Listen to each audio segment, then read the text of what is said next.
Chapter 7. I go to Bristol. It was longer than the squire imagined ere we were ready for the sea, and none of our first plans, not even Dr. Livesey of keeping me beside him, could be carried out as we intended. The doctor had to go to London for a physician to take charge of his practice. The squire was hard at work at Bristol, and I lived on at the hill under the charge of old Red Ruth, the gamekeeper. Almost a prisoner, but full of sea dreams and the most charming anticipations of strange islands and adventures. I brooded by the hours together over the map, all the details of which I well remember. Sitting by the fire in the housekeeper's room, I approached that island in my fancy from every possible direction. I explored every arch of its surface. I climbed 1,000 times to that tall hill they call the Spyglass, and from the top enjoyed the most wonderful and changing prospects. Sometimes the isle was thick with savages, with whom we fought, sometimes full of dangerous animals that hunted us. But in all my fancies, nothing occurred to me so strange and tragic as our actual adventures. So the weeks passed on, till one fine day there came a letter addressed to Dr. Livesey with his edition, to be opened in the case of his absence by Tom Redruth or young Hawkins. Obeying this order we found, or rather I found, for the gamekeeper was a poor hand at reading anything but print, the following important news. Dear Livesey, as I do not know whether you are at the Hill or still in London, I send this in double to both places. The ship is bought and fitted. She lies at anchor, ready for sea. You never imagined a sweet schooner. A child might sail her. 200 tons, named Hispaniola. I got her through my old friend, Blanley, who proved himself throughout the most surprising trump. The admirable fellow literally slaved to my interest, and so, I may say, did everyone in Bristol. As soon as they got wind of the port we sailed for treasure, I mean. Red Ruth, said I, interrupting the letter, Dr. Livesey will not like that. The squire has been talking after all. Well, who is a better right? Growled the gatekeeper. A pretty rum go if squire ain't to talk for Dr. Livesey, I should think. At that I gave up all attempt at commentary and read straight on. Blanley himself found that Hispaniola, and by the most admirable management got her for the merest trifle. There is a class of men in Bristol monstrously prejudiced against Blanley. They go the length of declaring that this honest creature would do anything for money, that the Hispaniola belongs to him, and that he sold it to me absurdly high. The most transparent calumnies, none of them dare, however, to deny the merits of the ship. So far there was not a hitch. The work people, to be sure, riggers and whatnot, were most annoyingly slow, but time cured that. It was the crew that troubled me. I wished a round score of men in case of natives, buccaneers, or the odorous French, and I had to worry of the deuce itself to find so much as half a dozen, till the most remarkable stroke of fortune brought me the very man that I required.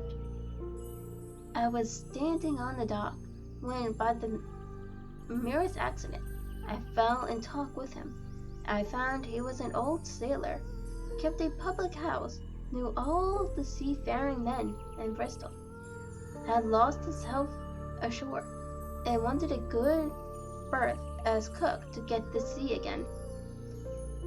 I hobbled down there that morning, he said, to get a smell of the salt. I was monstrously touched. So would you have been. And out of pure pity, I engaged him on the spot to be ship's cook. Long John Silver, he is called, and has lost a leg, but that I regarded as a recommendation, since he lost it in his country's service under the immortal Hulk. He has no pension, Livesey. Imagine the abominable age we live in.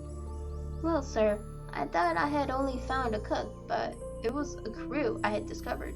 Between Silver and myself, we got together in a few days. A company of the toughest old souls imaginable. Not pretty to look at, but fellows, by their faces, of the most indomitable spirit. I declared we could fight at frigate. Long John even got rid of 2 out of the 6 or 7 I had already engaged. He showed me in a moment that they were just the sort of freshwater swabs we had to fear in an adventure of importance. I am in the most magnificent health and spirits, eating like a bull, sleeping like a tree, yet I shall not dread a moment till I hear my old turbulence trumpeting round the capstan. Seaboard ho, hang the treasure. It's the glory of the sea that has turned my head. So now, Livesey, compost. Do not lose an hour, if you respect me. Let young Hawkins go at once to see his mother, with Red Ruth for a guard, and then both come full speed to Bristol. John Berlasney. Postscript.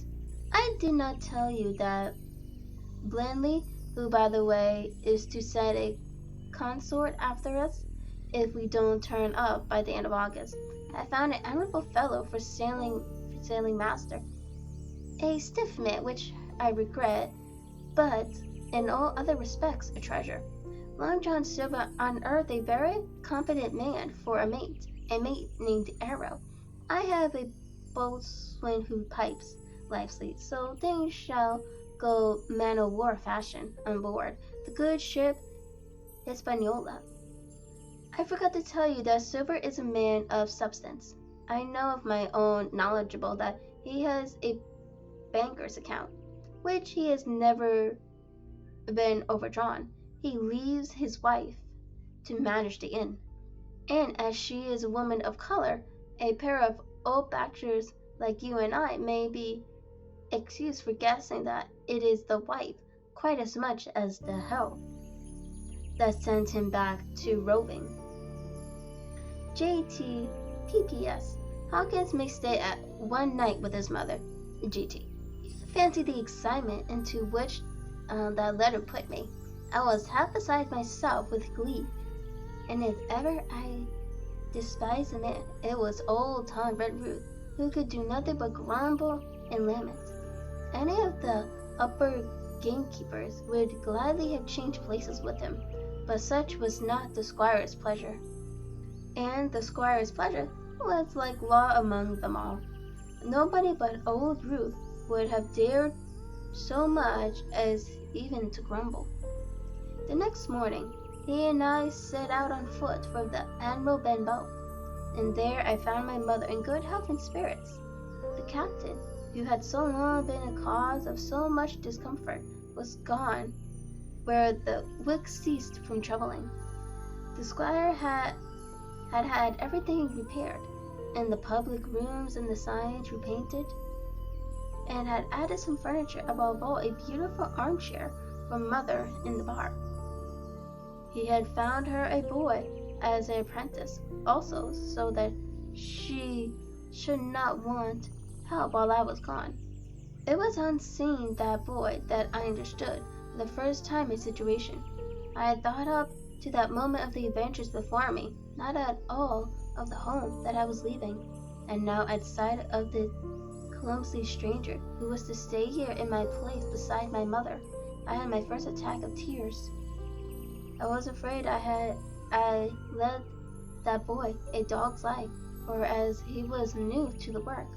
I had 100 opportunities of setting him right and putting him down, and I was not slow to profit by them. The night passed, and the next day, after dinner, where Ruth and I were afoot again and on the road, I said goodbye to Mother in the cove where I had lived since I was born, and the dear old Admiral Benbow, since he was repaired, no longer quite so dear. One of my last thoughts was of the captain, who had so often strode along the beach with his crooked hat, the scabbard-cut cheek, and his old brass telescope. Next moment we had turned the corner and my house was out of sight. The mail picked us up about dusk at the Royal George on the Hearth.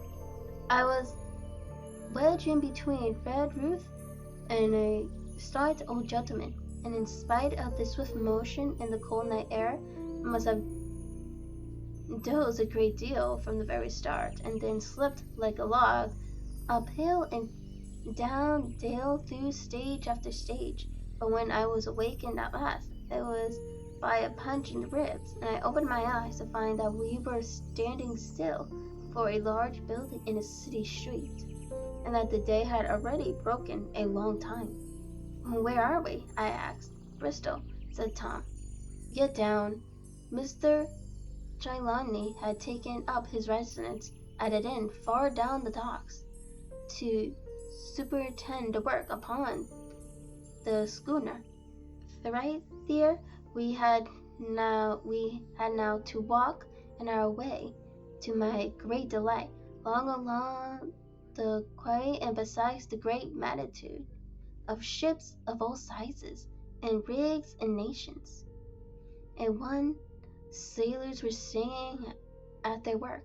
In another, there were men aloof, high over my head, hanging to trends that seemed no thicker than a spider's.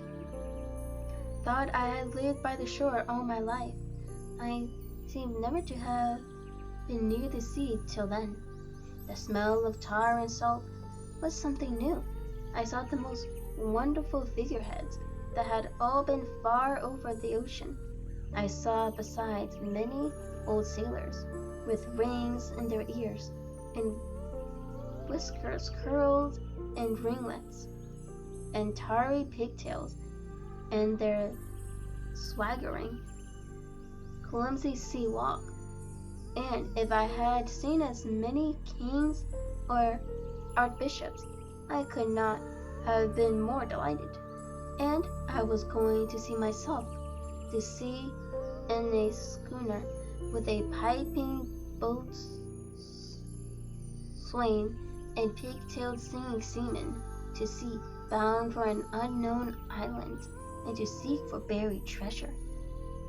While I was still in this delightful dream, we came suddenly in front of a large inn and met Squire Trelawney, all dressed out like a sea officer, in stout blue cloth, coming out of the door with a smile on his face and a capital lamiette of a sailor's walk.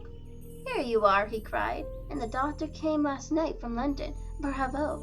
The ship's company's complete." "Oh, sir," cried I, "when do we sail?" "Sail?" says he. "We sail tomorrow." Thank you so much for watching today's seafaring video. If you liked today's video, you should swim over to the subscribe button to get notified when the next chapter comes out. A special thank you to today's sponsors. Come and join other adventurers protecting the kingdom over on Twitch, or join the Patreon fam for exclusive content. Until next time, my cyber citizens, I'll see you next time. Bye bye.